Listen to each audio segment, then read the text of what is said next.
All right. Good evening, everyone. You ready for a super high level overview of Job now?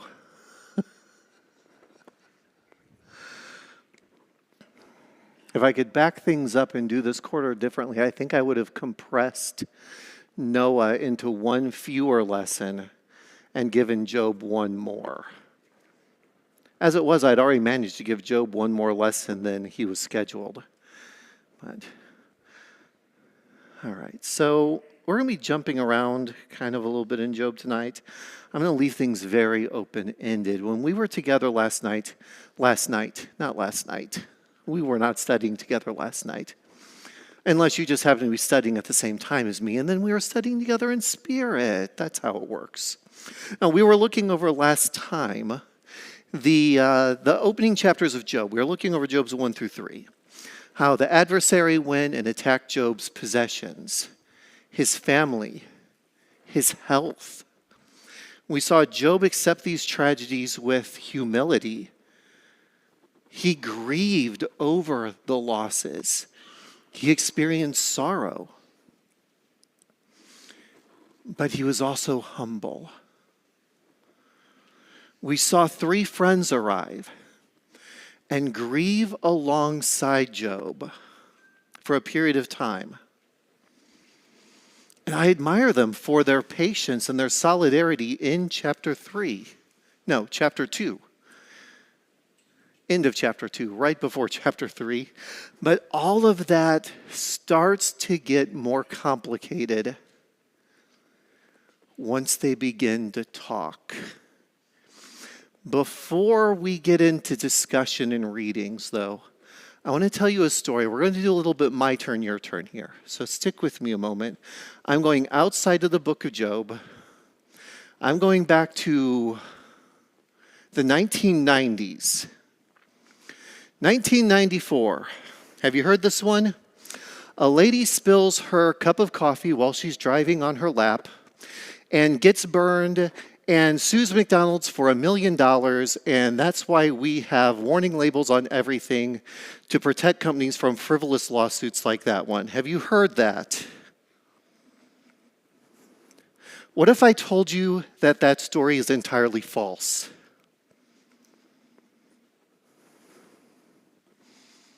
That it's untrue?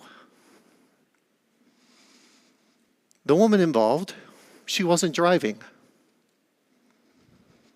She was a passenger in the car. A passenger in a car that was stopped. The lid popped off her coffee. She did get burns in her pelvic region. 3rd-degree burns. Do you know what a 3rd-degree burn is? Your skin peels back. 3rd-degree burns require surgery. This isn't, I touched my teapot and have a red mark on my hand. She was in the hospital for 6 days getting skin grafts. Multiple weeks of assisted living after that. 2 years of additional medical work after that. Because the coffee was so hot, it gave her 3rd-degree burns. She did take McDonald's to court. She sued them for $20,000, her medical bills. McDonald's said, "That's nice, here's $800 and go away." So it went to trial. The jury was so incensed at how irresponsible and cavalier the McDonald's lawyers acted about the whole thing, they awarded her $2.8 million. The judge, remembering that our justice system is here to protect corporations and not people, lowered that to $600,000. But then before appeals, they settled out of court, so we don't actually know what she got out of it. That's a different story, isn't it? So how do we get from that very nuanced and painful story to she was careless and sued for $1 million and won. Incomplete information. That's how. McDonald's lawyers took control of the narrative in the corporate media. Corporate media ran with that without actually checking anything, and it became a moral outrage. Oh, look how frivolous people are. I heard it from pulpits. Oh, that McDonald's case, that just shows how no one wants to take personal responsibility. Everyone just ran with it based off incomplete information. And those warning labels aren't there because of frivolous lawsuits. Those warning labels are there because giant corporate law firms saw an opportunity and went, we can scare corporations into a new line of business. We can consult with them about what warning labels they think they need and make way more off of them. It's a story of carelessness, neglect, and greed, not a frivolous lawsuit. That's what happens, though, when we have incomplete information. We build stories, we build narratives, and unfortunately, a lot of the time when we're left to fill in the blanks, we go to the worst possible places. We assume the worst of people. We assume the worst motivations. That's what happens when we fill in the blanks, when we confidently plow forward with incomplete information. Now, what does that have to do with tonight? I hope you're already connecting the dots. If you aren't, I'll connect the dots for you right now. Job's friends are working with incomplete information. We talked about last time, they never reference anything like the Torah, the words of Moses. It's reasonable to believe that they were existing before those things existed. So they're working from incomplete information. And what do they do with that incomplete information? They fill in the gaps. They tell stories to themselves about what things must be like. And what do they come up with? Quite frankly, a very unmerciful view of God. And they're confident in that view. And I think Job's friends serve as a warning to all of us that when we have incomplete information on something, it's okay to have opinions and convictions, but to hold those with humility. Or as I heard someone say, have strong convictions lightly held. Because you don't want to be the type of person who then gets better information and rejects it because your dogma is more important than facts. And that's what we're going to see a lot of tonight. All right. Thanks for humoring me with that. I was debating whether or not to do this. I have a few passages down I'd like to read. But instead of starting with those, let's just start by talking about the things that we read or things that stuck out to you. And whatever you don't have, because this might have been a blur of chapters, believe me, I have notes to fill in. My notes are an absolute mess tonight. Go ahead, Jordan. Let's get started.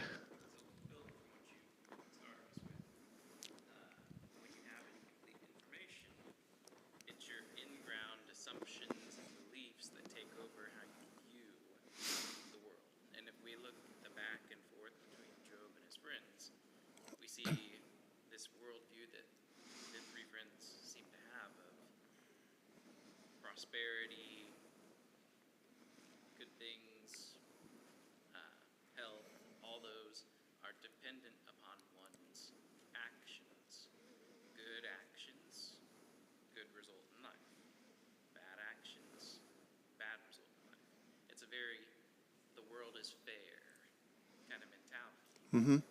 And without that information, we know Job, he didn't do anything wrong here.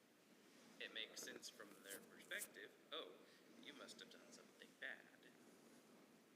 And thinking about how they could have done it better, they were silent for 7 weeks. Maybe afterwards they could have had a conversation instead of an accusation. All right. So Jordan talks about like how we build our worldviews around the information that we do have, and we do.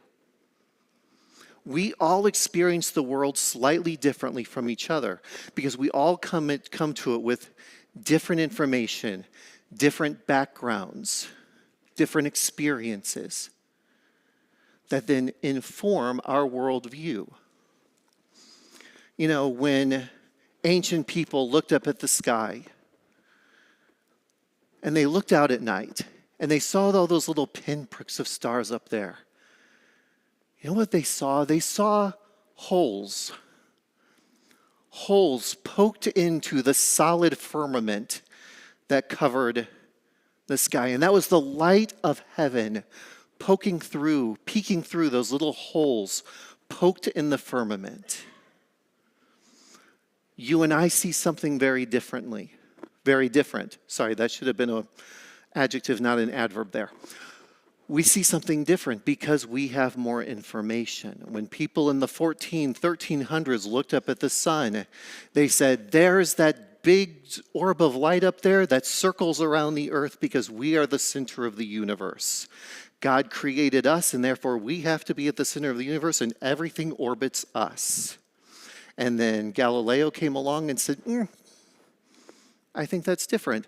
And now we know something different. We look up and we see something different. We see there's our source of warmth and light that we spin around it, right?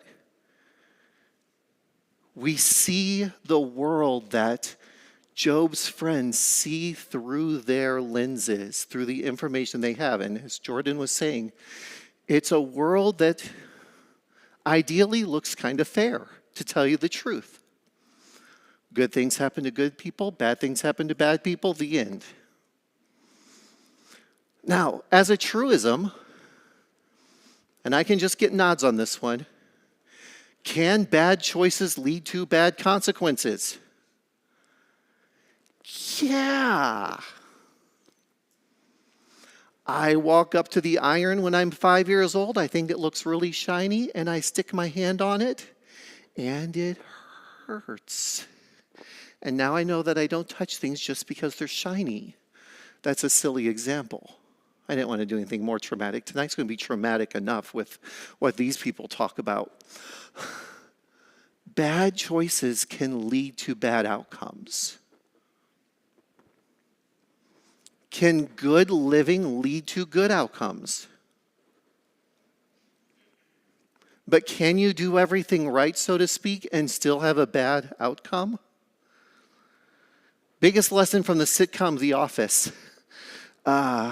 Dwight and Ryan get in a car. Ryan just botched a sale to a company. They're paper sellers. Ryan goes to Dwight, what did I do wrong? What could I have done better? And Dwight says, sometimes you do everything right and you still don't get a sale. That's life, right? Sometimes you can do everything right and things go badly. Do good things happen to bad people? Yeah. So we know there are exceptions to that. And Job speaks to that. That's one of his recurring themes as you read through Job's rebuttal. So how does this go, right? You have a friend talk. It usually goes Eliphaz, Bildad, Zophar. And then they repeat that order, and then they repeat that order. And it's also funny because they're kind of in order from okayest to worst in terms of what they're saying. But you have one of them talk, and then Job gives a rebuttal. Then the next one talks in line. Job gives a rebuttal. The next one talks. Job responds to that. And one of the things that Job keeps coming back to is, you see that good comes from evil at times, and that bad things happen to the good. You yourselves know your arguments don't hold water. And he'll say that at least 3 or 4 times to them through these discourses, that your logic doesn't hold up. You know it's more nuanced than that.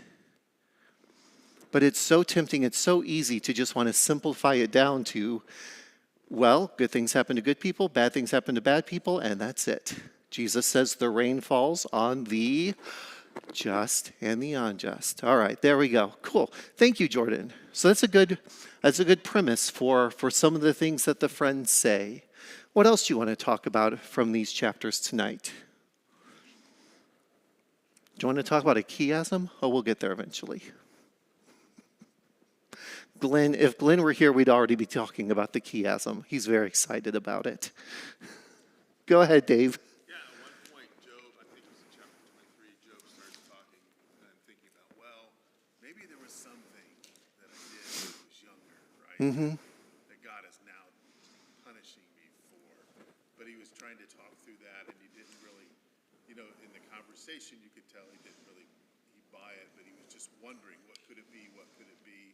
And this was the part, he's starting to think it's better to be dead than alive, right? And he's just at war because he's in such pain and agony. What's interesting, I think, is we struggle with that sometimes when we're in the middle of something going bad, and we have a tendency to think God is punishing me. Yeah. So Dave was talking about how, Job does have some doubt at one point here later on. Eventually they start to wear him down, and he starts to wonder, maybe there was something? No, there wasn't. But he starts to kind of doubt himself for a while. And Dave says that sometimes when we're in the midst of something troublesome, we might start to view it as God's punishment for something, whether it is or not. Mom told me a story today when I was giving them a ride home from the hospital. Because we were talking about Job. They tune in on Wednesdays and hear this, so I hope she'll be very happy that I'm referencing her story. But one of my brothers was very sickly as a child. This was well before I was born, because I was very late along. I was a happy accident, thank you very much.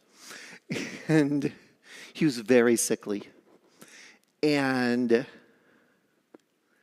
one of my siblings' mother-in-law said to Mom, I almost called her by her first, because she referred to herself by her first name in the story.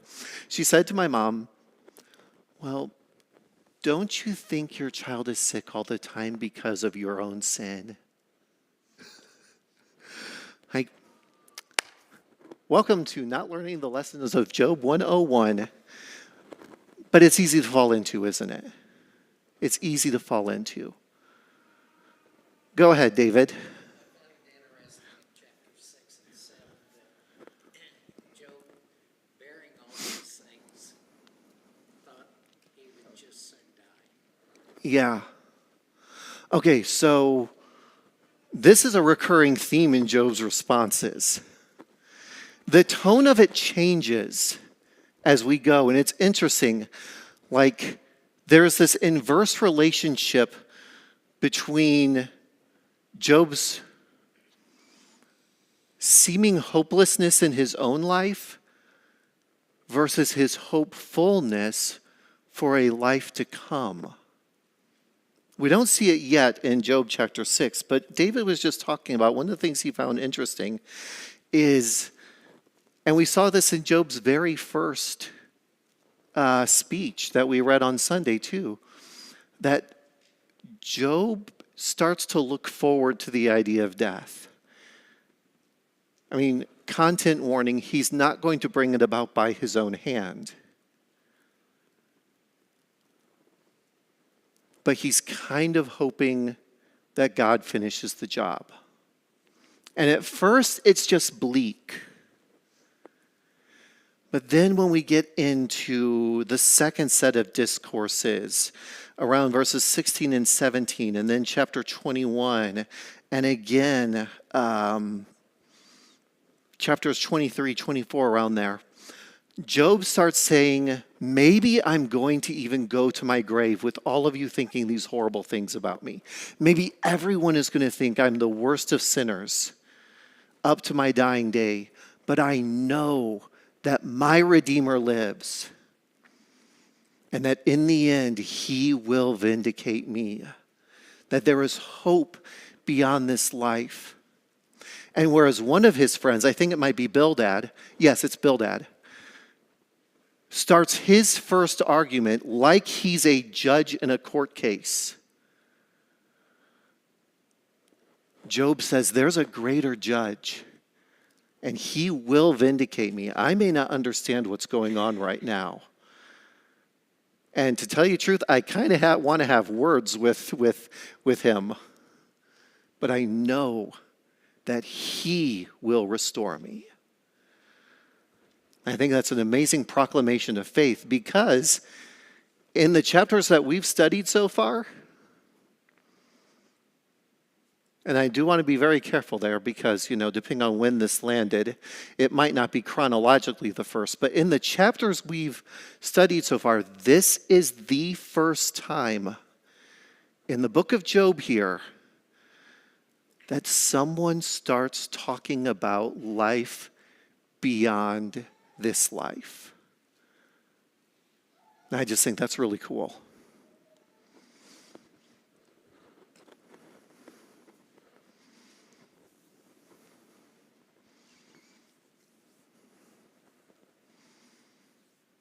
Go ahead, Jordan. Talking there, connecting to what we studied in Genesis. We know death is presented as the punishment for sin, or the consequence of sin anyway.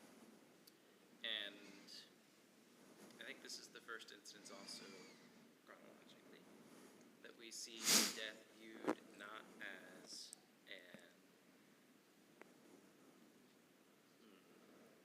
as something to be avoided, but as a step towards something else. Oh, okay. All right, so Jordan was just also mentioning that along with that, it brings with it the idea that death isn't either just the end or something to fear or to avoid, but that death is a step towards something else. Does Job have a clear picture of what that something else is? Absolutely not. He's also working with incomplete information. But he's confident there is something else. And he has hope in that. Thank you, Jordan.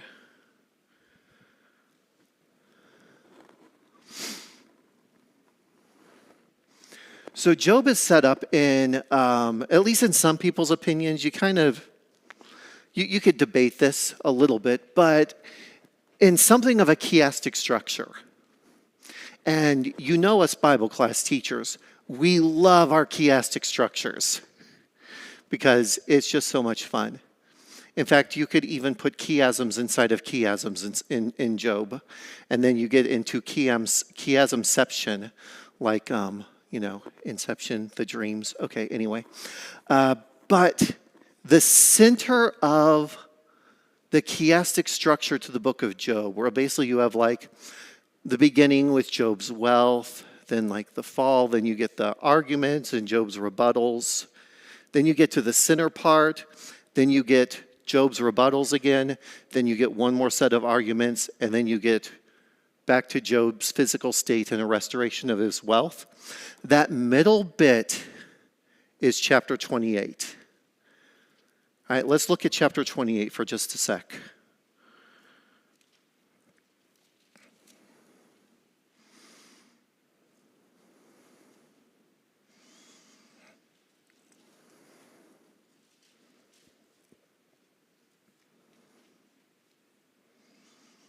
Job 28. Some of your headings, if you have people who put headings, editors who put headings into your Bible later, might have this labeled as like the Ode to Wisdom or the Psalm to Wisdom, Job's Search for Wisdom, something like that. Surely there is a mine for silver and a place where gold is refined. Iron is taken from the ground, and rock is poured out as copper. Man puts an end to the darkness. He searches for the farthest recesses, for the ore in the deepest darkness. Far from where people live, he sinks a shaft. In places travelers have long forgotten, far from other people he dangles and sways. The earth from which food comes is overturned below as though by fire, a place where stones and sapphires and which contain dust of gold. A hidden path no bird of prey knows, no falcon's eye has spotted it. Proud beasts have not set foot on it, and no lion has passed along it. On the flinty rock man has set to work with his hand. He has overturned mountains at their bases. He has cut out channels through the rocks. His eyes have spotted every precious thing. He has searched the sources of the rivers, and what was hidden he has brought into light. But wisdom, where can it be found?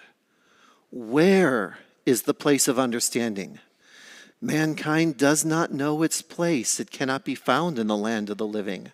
The deep says, "It is not with me." And the sea says, "It is not with me." Fine gold cannot be given in exchange for it, nor can its price be weighed out. In silver it cannot be measured out for purchase. With the gold of Ophir, with precious onyx or sapphires, neither gold nor crystal can be compared with it, nor can a vase of gold match its worth. A coral and jasper, no mention will be made. The prize of wisdom is more than pearls. The topaz of Cush cannot be compared with it. It cannot be purchased with pure gold. But wisdom, where does it come from? Where is the place of understanding? For it has been hidden from the eyes of every living creature. And from the bird of the sky it has been concealed. Destruction and death say, with our ears we have heard a rumor about where it can be found. God understands the way to it, and he alone knows its place, for he looks to the ends of the earth and observes everything under the heavens. When he made the force of the wind and measured the waters with a gauge, when he imposed a limit for the rain and a path for the thunderstorm, then he looked at wisdom and addressed its value. He established it and examined it closely, and he said to mankind, the fear of the Lord, that is wisdom, and to turn away from evil is understanding. So in all of the words that happen in this book, they converge at this beautiful psalm to wisdom. And Job has this beautiful picture that he paints of all of the accomplishments of humankind so far in his life. We've mined, we've explored, we've discovered great things. And did you know that every period of history, wherever you are right now, that's the apex of human civilization? Like, there's no point where we know less than the past, where we've accomplished less than the past. And okay, there are the Dark Ages, but guess what? That was only in Europe. The rest of the world was still progressing. Just because the people in Europe went backwards for a while doesn't mean the rest of the world went with them. Job was seeing the apex of human civilization so far and going, we've accomplished so many things. We've discovered so much, but you know what we haven't discovered? The source of wisdom. Where does it spring up from? And what does he conclude? He concludes that it's from God. And I think this is what sets Job apart from his friends. Because at the end of the day, every one of Job's friends say, this is what God thinks. This is how God acts. I know because I trust in my own wisdom. Whereas Job keeps coming back to this theme of, I just want to talk with God about this. I want to hear God's perspective. You think all of you have wisdom? There's only one place that wisdom comes from, and that's God. So where the friends, Eliphaz, Bildad, and Zophar, are presumptuous in their wisdom, Job continually steps back, even when he's at his most confrontational with God about this. He always steps back and acknowledges that true wisdom comes from God, and that forms the center of the book. Go ahead, Dave. Yeah, I think that's a really important point because what he is saying is he says you can't buy it, right? You can't trade gold for wisdom. Wisdom is given by God. It's a gift. You can't trade for it. When his friends, what their impression or their belief in the nature of God is, if I do good, I get. If I do bad, I get bad. Yeah, today, It's a transactional relationship yes. versus if I have good, if I know good, it's because it was given to me by God, which is grace.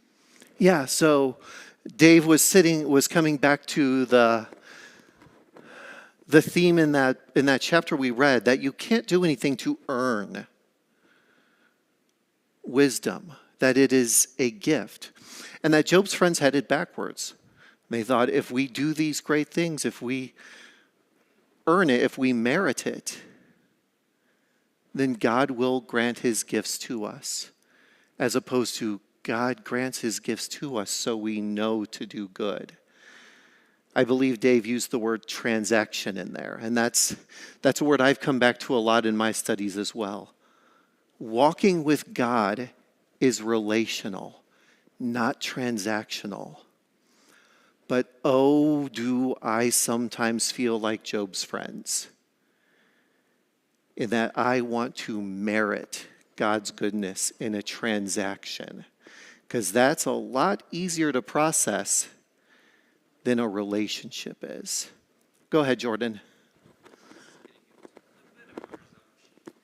Okay, be presumptive. Thinking of that mindset that Job's friends take on, I think it's fair to assume that they did live their lives trying to do good and do good out of the pursuit probably of getting good reward. And one reminds me of the kind of stereotypical Pharisaical view that we've got. But anyway, putting that with the last verse of 28, the fear of the Lord is wisdom, and to turn away from evil is understanding. No matter where we go through the book of Job, we don't see fear of God in his three friends. We see that that transactional rather than relational relationship, like Dave was talking about, but not a fear. It's like, I'll do good, I'll get rewarded good.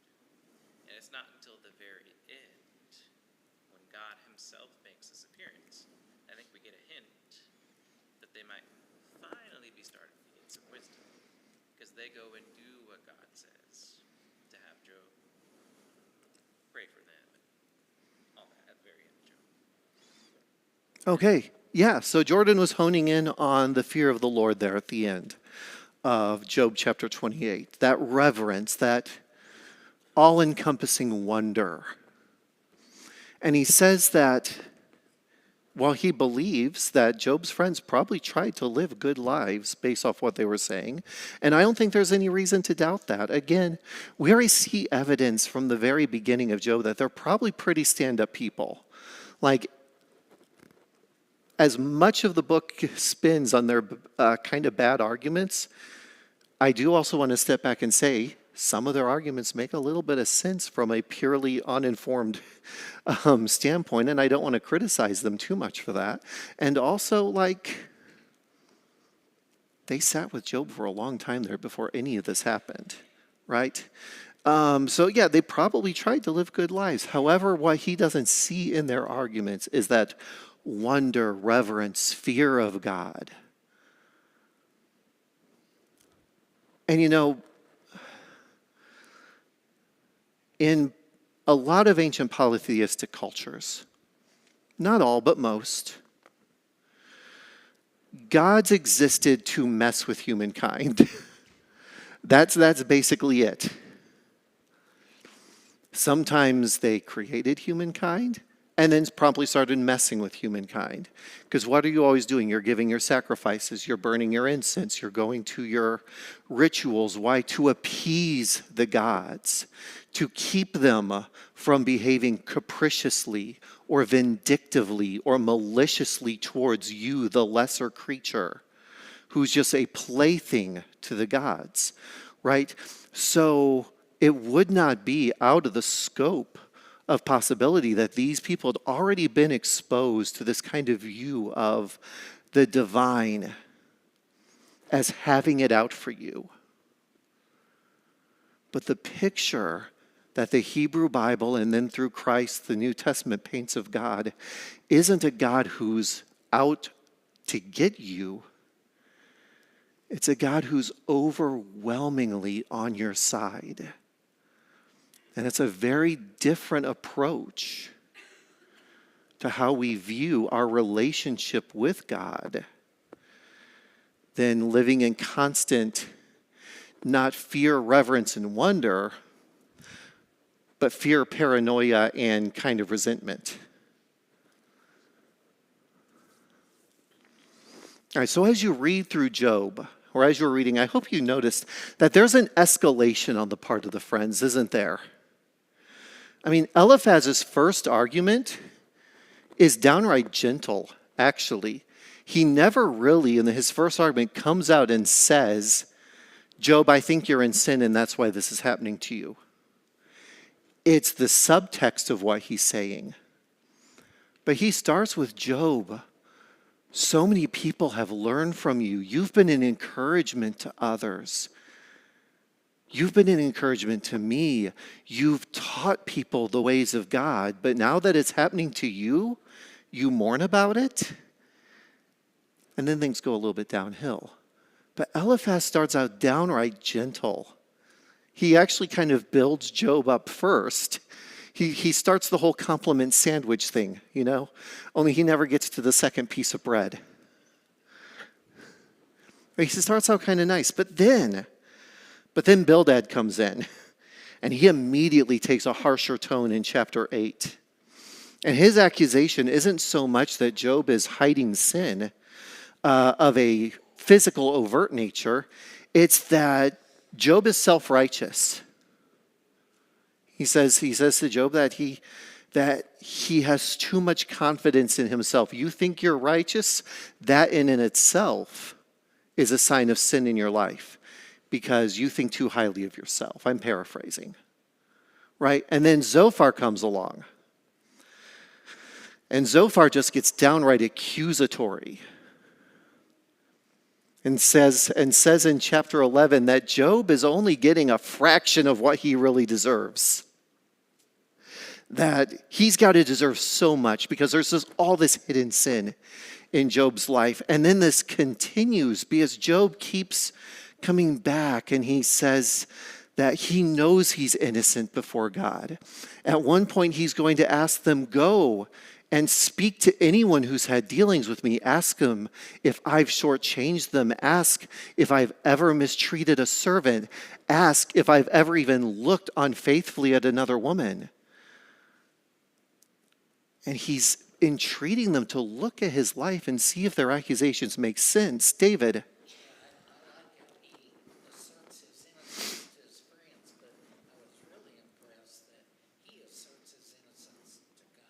He does.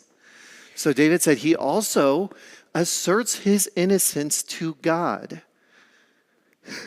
Because something interesting starts to happen here. At first, Job is like, no, what you're all saying doesn't make sense. But then we get a little deeper in, and you start to see Job's confidence start to crack a little bit. He's like, well, also I need God to know that I'm innocent. God, you know that I'm innocent. You know I don't deserve this. Because what have they done? They've laid a stumbling block in front of him.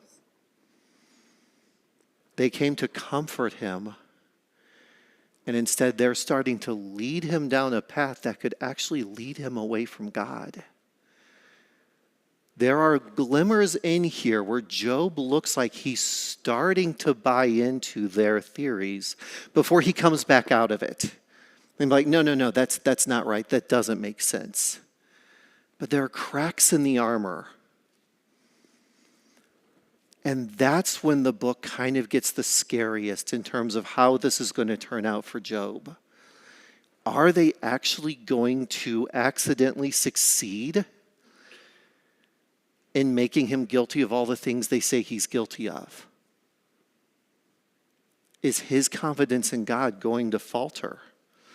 And as we get to chapters 15, 18, 20, they dig their heels in. Job says, go and look at my life and tell me that I'm guilty of these things that you think I'm guilty of. And they begin to basically make stuff up. You get out to chapter 22, and Eliphaz just starts, the one who started out so gentle with Job. You've been an encouragement. You've been a teacher. You've been generous. That's how he started. Like by the time we get to chapter 22, he's accusing Job of pride, of hypocrisy, of oppression. At this point, he and the other friends have spun this ugly picture of Job in their heads and their arguments. And I have to wonder if they even think what they're saying is true at this point. Have you ever just gotten so off the rails on something at some point, or so insistent on something that you convince yourself of things that aren't true? I totally have. I've convinced myself of someone else's nefarious, evil, malicious motives. Because I've dug my heels in. Because I have to be right. Y'all, I am one of those people. I'm so sorry to have to admit this to you. And I know none of you would ever believe this about me, but it's true. I'm one of those people who deep down really wants to be right. Just really wants to. Fortunately, I'm kind of conscious of it and can catch myself in it a solid 28.67% of the time. And all percentages, and like 64.3% of all percentages are made up on the spot. I hard relate to these guys. I could see myself in their shoes. I could see myself responding to Job's arguments by just, don't you agree with me? I'm going to make you agree with me no matter what. But Job does stay firm. Yeah, by the time we get to Eliphaz's last argument, I'm like, dude, where are you even coming from at this point? But then, yep, I've done it too. So what else do you see in here?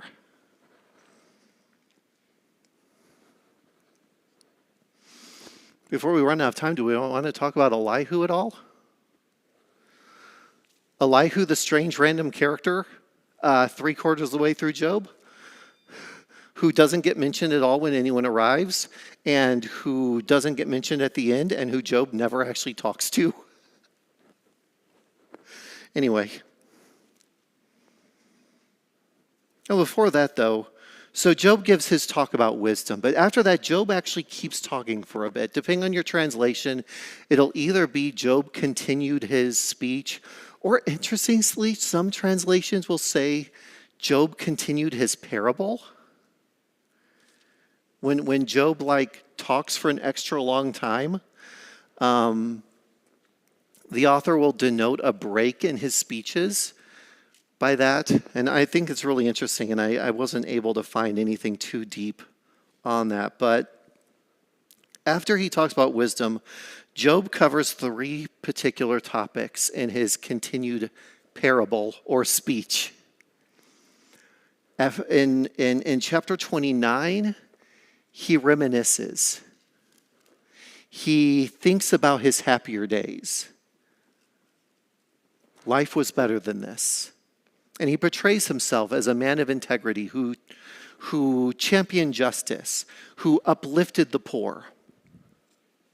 And we see a big contrast between where he was and where he is in like the state of his being.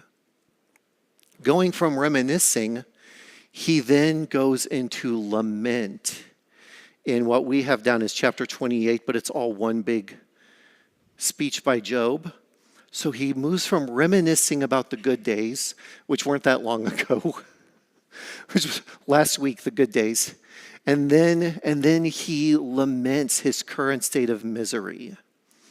He expresses a sense of isolation. He feels abandoned by his friends and even by God. Have you ever just felt that alone? But then, after he laments, he expresses his sorrow, he expresses his grief, he goes into his last defense. He speaks about how righteously he's conducted himself. He emphasizes, in contrast to what Eliphaz was saying about him, I almost said elephant, but it's Eliphaz, said about him, about like hypocrisy and all that. He emphasizes his integrity and his compassion, disproving any accusations that his suffering is the result of sin. And then we get to Elihu's speech. And Elihu's is very interesting, and I have a lot of thoughts about Elihu that I'm not going to get into because we've got 2 minutes. I'll just summarize him for you, okay? So Elihu's main points come down to this. It starts out pretty good and then it goes off the rails. First of all, you just need to submit to God's will. That's what he says. Maybe the suffering is God drawing you closer. It's refining you. It's doing some good work in you. You can't understand what that is, so just submit to it. But honestly, are you sure you don't deserve it? Because really no one's blameless, and if you ever did anything wrong, then you deserve all the suffering that you get. But in the end, God's purpose is higher than your purpose. God's mind is higher than your mind. There's no asking God for justification. He's beyond our understanding. So whatever he's doing to you, you can't understand. And that's Elihu in a nutshell. Interestingly, that argument is probably the most theologically solid of the different people who talk. Still has some holes in it based off 2020 hindsight. Again, it's interesting that God never mentions Elihu at the end. It's interesting that Job never speaks to Elihu, because the next thing we get is God responding to Job. The only time in the book that God answers anyone. We'll get that started on Sunday. We'll finish out the book of Job on Sunday. So it's another short set of chapters compared to today. Thanks for hanging in today. You did great. You're all amazing and beautiful and lovely. And I hope you all have a really safe drive home.